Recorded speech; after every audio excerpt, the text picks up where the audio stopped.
রামিসার মা একটা মিথ্যাবাদী। আইনজীবী বলছে যে তার পূর্ণাঙ্গে সেই বীর্যের কোনো অস্তিত্ব পাওয়া যায়নি এবং ডিএনএ টেস্টেও সেটি প্রমাণ মেলেনি। তার মানে এই মামলা অর্ধেক হালকা হয়ে গেছে। আপনি চিন্তা করেন যে একজন মা তার সন্তানের মৃত্যু দেখলো, সন্তানের লাশ দেখলো, কাটা দেখলো, তার মাথাটা বালতির মধ্যে পেলো, এরপর তার শুনতে হলো যে সে মিথ্যাবাদী। আমি আজকে দুদিন ধরে ট্রায়াল হচ্ছে কোর্টে, আপনারা জানেন সেই শিশু রামিসা ধর্ষণের হত্যাকাণ্ডের। আমার খুব আফসোস লাগে, দুঃখ লাগে যখন কোর্টের খোঁজ খবর নেই, খোঁজ খবর চাই। মানুষ কেন এই দেশে বিচার চায় না তার একটা নমুনা আপনারা দেখতে পাবেন যদি ঢাকা সিএমএম কোর্টে যান, যে সেখানে কি হচ্ছে। একজন মা তার সন্তানের স্যান্ডেল পরে আছে, সামনে দরজায় নক করছে, বলছে দরজাটা একটু খোলো, আমার মেয়েকে পাচ্ছি না। সে দরজা খোলে না।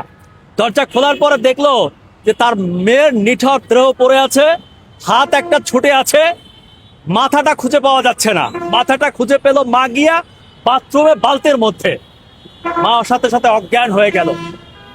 আজকে আজকে সেই আদালতে আসামি পক্ষের আইনজীবী বলতেছে মা হচ্ছে মিথ্যাবাদী, রামিসার মা একটা মিথ্যাবাদী। আপনি চিন্তা করেন যে একজন মা তার সন্তানের মৃত্যু দেখলো, সন্তানের লাশ দেখলো, হাতটা দেখলো, তার মাথাটা বালতির মধ্যে পেলো, এরপর তার শুনতে হলো যে সে মিথ্যাবাদী। তার মানে কি, যে এই দেশের মায়েরা আর কোনোদিন বিচার চাইবে না এই দেশে।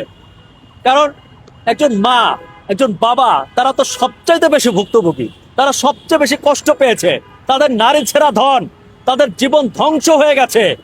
শেষ পর্যন্ত তারা বিচার চাইতে গেলে তাদের এরকম বাজে কথা শুনতে হয়, তারা মিথ্যাবাদী। আদালতে এখন কোর্টে ফাইট করতে হচ্ছে।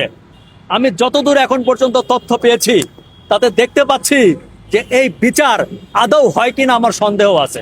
কারণ বিচার করতে হলে লাগে বিচারের প্রুফ। এই শিশু বাচ্চাটিকে দেখেন, তার আইনজীবী বলছে যে তার সঙ্গে সেই বীর্যের কোনো অস্তিত্ব পাওয়া যায়নি এবং ডিএনএ টেস্টেও সেটি প্রমাণ মেলেনি। তার মানে এই মামলা অর্ধেক হালকা হয়ে গেছে, এই মামলা 50% হালকা হয়ে গেছে। এবং যে সকল তথ্য প্রমাণ দিতে হয়, এটা দিয়ে আমার মনে হয় না যে রামিসার পরিবার কিংবা আমরা সঠিক বিচার পাবো। আমাদের এইভাবেই ভুগতে ভুগতে একসময় এই কেস ভ্যানিশ হয়ে যাবে। কারণ যুক্তি প্রমাণ তর্ক যেদিকে আগাচ্ছে তাতে আমি লক্ষণ খুব কম দেখতে পাচ্ছি।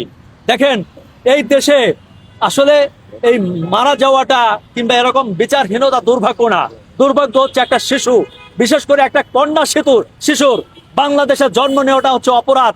বাংলাদেশে একটা কন্যা শিশুর জন্ম নেওয়াটা মনে হচ্ছে এখন আমার কাছে যে বোধহয় পাপ, কোনো পাপ করেছে।